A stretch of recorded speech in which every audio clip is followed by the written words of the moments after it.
Welcome guys, welcome to দেবাড়ি। So রবিবারের সকাল, অনেকদিন পর বেশ একটা রোদ ঝলমলের দিন। আর গতকাল তো আমার জন্মদিন ছিল, সবাই অনেক অনেক শুভেচ্ছা জানিয়েছো, অনেক উইশ করেছো। তো বড়দের সকলকে আমার প্রণাম আর ধন্যবাদ এত উইশ করার জন্য, আমার দিনটাকে এত সুন্দর করে তোলার জন্য। আর এখন আমি যাচ্ছি বাজারে, বাবা গেছে বললো কালকে তো শনিবার ছিল, নিরামিষ হচ্ছে, যে মাছ মাংস জানানি, বলছে আয় মাছ মাংস কি নিবি। সে এখন বাজারে যাবো। তার আগে সকালবেলা মিস্ত্রি এসছে, ঘরের সাথে কথা হলো। এই শ্রাবণ মাসে আমাদের কাজ ধরার কথা আছে আর কি, তাহলে ভাদ্র মাস ধরে কাজ হবে, কারণ ভাদ্র মাসে তো কাজ ধরে না। মোটামুটি বৃষ্টি হচ্ছে, তারপর ওনাদের কাজ ধরা থাকে 2-3 মাস মোটামুটি লাগবে, এটা ধরে এগোতে হবে আর কি। তো চলো এখন বাজারে যাই। আর এই রাখিটা দেখো, যেটা এই সুন্দর রাখিটা, এটা হচ্ছে কি হাত মুখ ধুয়ে এসেছিলাম, হাত গামছা দিয়ে মুছতে গিয়ে এটা হচ্ছে কি ঘষা লেগে ছিঁড়ে গেছে। সো এটা আমি কালকে খুলে রেখেছিলাম, এটাই এখন পরবো। এটা তার ছিঁড়ে গেল, কিছু করার নেই। ডোরেমনটা পরিয়ে দিই। সে মুখ ধুয়ে এসছি তো ঘষা দিয়েছি, আজকে রুটি হবে না।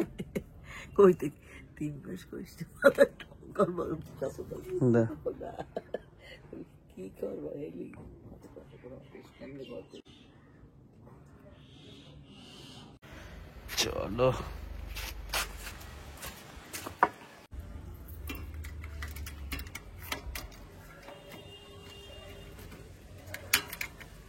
লকটা বাবা জং ধরে গেছে। আমি যাচ্ছিলাম সবে, হাত মুখ দিলাম, বিছানা করলাম। যা পূব দিকের আকাশটা শুধু দেখো কি সুন্দর লাগছে, সাদা মেঘ ভেসে বেড়াচ্ছে, পরিষ্কার আকাশ। সামনে দুর্গাপুজোর একটা অনুভূতিও কাজ করছে। ঠাকুরমশাই চেক রাজা সরান,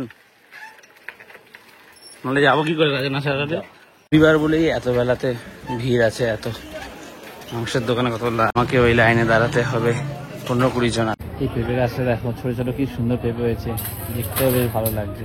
না হয়ে গেছে, এখানে 200 টাকার মাংস আছে। বাবা 150 টাকা দিয়েছিল, আমি আরো 50 টাকা দিয়ে 200 টাকার মাংস করে নিলাম। কি সুন্দর লাগছে আকাশ দেখতে, কদিন পর সবসময় এরকম আকাশ থাকবে। কি চলে এসছি মাংস নিয়ে। এদিকে আয়। বলো, কালকে জন্মদিনে আমায় কিছু টিফিন খাওয়ানি, ভালো আজকেও না। কি রে, একটু ভালো টিফিন করে খাওয়াচ্ছি আমাকে, ঠিক আছে আজকে? ব্যাস বলেছি, বেশি বড় করবে না, আগের দিন বড় হয়ে গেছিল, ছোটও করবে না। এই দুটো মিষ্টি দেখো কেউ খায়নি, পড়ে আছে। দেখতে সুন্দর ছিল বলে এনেছিলাম, সেই ডোন্ট জাজ আ বুক বাই ইটস কভারের মতন হলো, দেখতেই সুন্দর কিন্তু খেতে ভালো। খেতে বসে গেছি।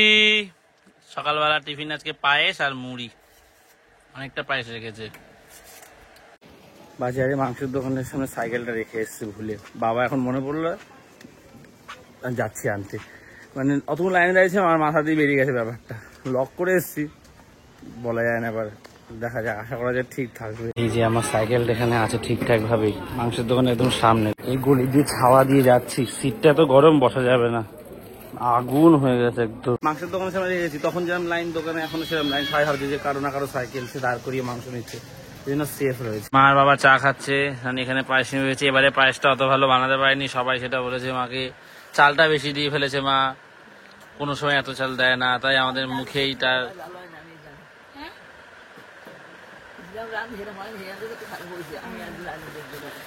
2 কিলো চালে 50 থেকে 75 গ্রাম চাল যায়, 2 কিলো চাল দুধে।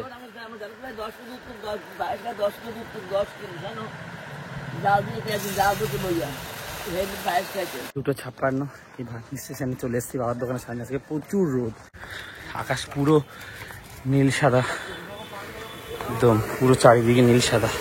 মুড়ির দোকান বন্ধ, মুড়ি নিয়ে এসছো? ভালো করেছে, ওই দোকানটা খোলা আছে ওই পাশে। এখন রানী যাচ্ছে কুকুরকে ভাত দিতে, ওদের 2 পিস মাংস দিয়েছে, আলু দিয়েছে। 3:40 সেই স্নান টান করে আসলাম, দেরি হয়ে গেছে আজকেও। রান্নাও খুব একটা তাড়াতাড়ি হয়নি, দেরি হয়েছে। এবারে আমরা সবাই একসাথে খেতে হচ্ছে, জন্মদিনের খাওয়া দাওয়া দুপুরেরটা এখন হচ্ছে আজকে আর কি।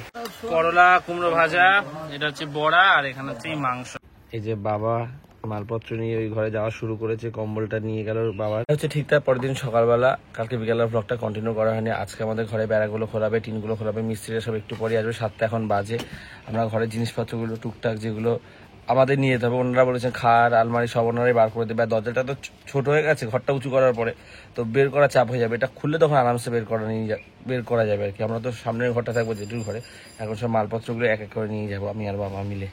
শেষবারের মতন এই জায়গাটা দেখিনি। বাবা এই জায়গাটাতে শুতে হয়, এখানে আমিও শুয়েছি, রানীও 2-1 দিন শুয়েছে এই জায়গাটা। তারপরে মানে এই জায়গাটা সবাই কম বেশি শুয়েছে, মা বাদে সবাই। আমি কিছুদিন শুয়েছি, পরে বাবা শুতো, এভাবে করে সবাই শুয়েছে এই জায়গাটা। কি হয়েছে? ও রানীর নুপুরটা তোমাদের দেখাই, এই যে এটা তো দেখেছে সবাই। বাবা এখন ইলেকট্রিক মিস্ত্রিকে ফোন করেছে, চলে আসো, আমি শোনো লাইট পাম্পের লাইন তুমি চলে আসো, সব এখন খুলতে হবে। কথা বলছে ওনার সাথে, আসবে তো এখনই? হ্যাঁ, খোলা রিঠি নিয়ে এসো। তো এখন এই জাজিনটা আমরা তুলেছি, এটা হচ্ছে কি বাবু দাদের বাড়ি, আমাদের সামনের বাড়ি। হ্যাঁ গদি, ওটা বাবু দাদের বাড়িতে রাখবো। তারপর তো যারা ঘর খুলবে তারা এসে খাটটা স্ক্রুগুলো খুলে দেবে, তখন খাটটাও রেখে আসবে। আস্তে আস্তে বের করে হয়।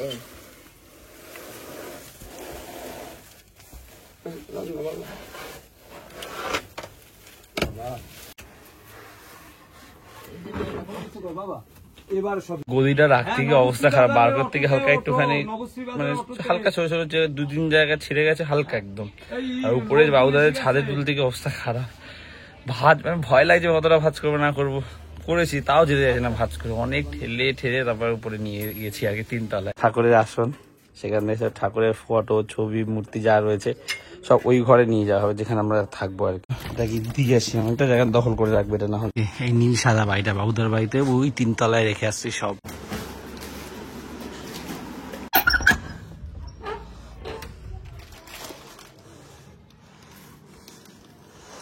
এই যে ড্রাইভিংটা এখানটা আর কি রেখেছি। একসময় এই জায়গায় এই ঘরটায় কত ক্যারাম খেলেছি আমরা। বলো আবার আসতে হবে খাট নিয়ে, মানে ঘরে সবাই কাজ করছে। এবারে আমি ভ্লগ বানাই বলে আমি বাকিদেরটা দেখাই, আমি যে কাজগুলো করছি সবসময় দেখানো পসিবল না যে আমি কাজ করছি। আমি বলবো যে বাবা বোন কাজ করছে, এ কী করছে। আমি এটা নিয়ে আসলাম, ট্রলি নিয়ে আসলাম, সকালবেলা ওই ঘরে অনেক কিছু নিয়ে গেছি।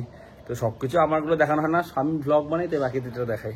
আমারটা বাকিদের বলবো কাজের সময় যে আমারটা দেখা, আমি কাজ করছি। ন্যাচারাল ভ্লগ হয়, যেটা আমি করি সেটা আমি শ্যুট করি।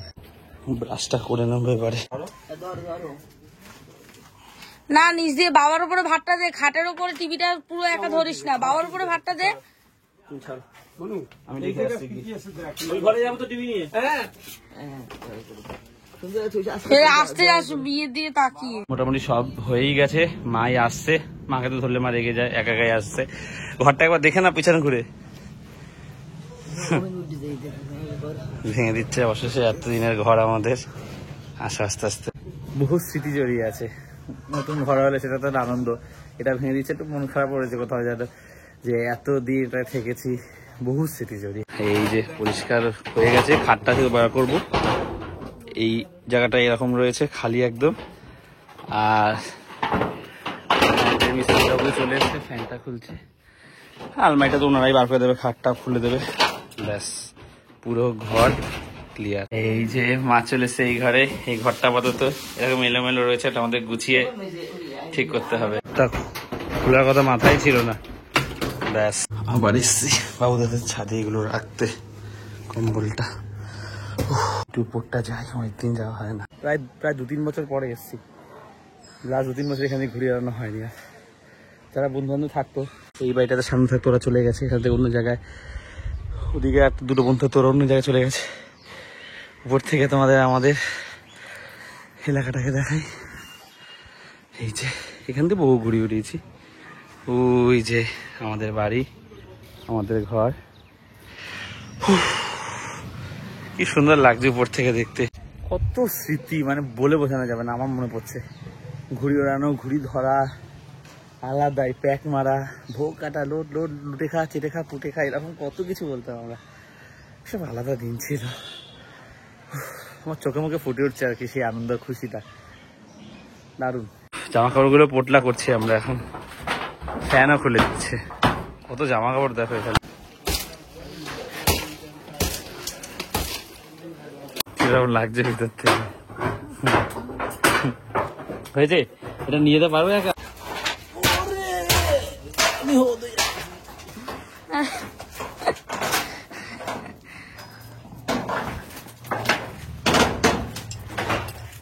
বিছানার উপর রাখ।